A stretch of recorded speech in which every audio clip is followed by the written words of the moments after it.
नमस्कार मंडळी. तर मी बनवले होते चपातीचे कुरकुरे तुकडे. रात्रीच्या चपात्या शिल्लक होत्या, तर काय केलं, चपात्या घेतल्या इथे आणि चपात्यांना आपल्याला एकदम बारीक कट करून घ्यायचं. जेवढे आपण पातळ स्लाईस करणार ना, तेवढे ते तुकडे एकदम क्रिस्पी होतात आणि खायला खूप छान लागतात. हे बघा, एक एक करून मी माझ्याकडे जेवढ्या चपात्या होत्या त्यांच्या पातळ पातळ तुकडे करून घेतले. ते बघा, एकदम असे पातळ तुकडे करायचे आपल्याला. आणि तुकडे करून झाल्याच्यानंतर आपल्याला पॅनमध्ये ते तुकडे ॲड करायचे चपातीचे. त्याच्यावरती तेल ॲड करायचं आहे आणि तेल पूर्णपणे चपातीला मिक्स होईल असं लावून घ्यायचं. आणि तेल लावून झाल्याच्यानंतर त्याच्यावरती आपण थोडंसं चवीनुसार थोडंसं मीठ ॲड करणार, कारण मी चपातीत मीठ नाही टाकत म्हणून मी वरून ॲड केलं आहे मीठ. आणि मीठ देखील पूर्ण चपातीला लावून घेतलं आहे. त्याच्यानंतर आपण गॅस पेटवून थोडेसे मसाले ॲड करून आपण अलटून पलटून त्याला क्रिस्पी होईपर्यंत आपण त्याला गॅसवरती शेकवून घेणार आहे.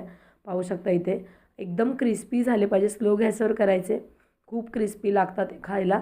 आणि तुमच्याकडे मसाले, चाट मसाला पाहिजे तर जे मसाले असतील ते सर्व मसाले ॲड करायचे आणि खूप झटपट होतं. अशाच नवनवीन रेसिपी बघण्यासाठी माझ्या पेजला लाईक करा, शेअर करा, सबस्क्राईब करा. धन्यवाद.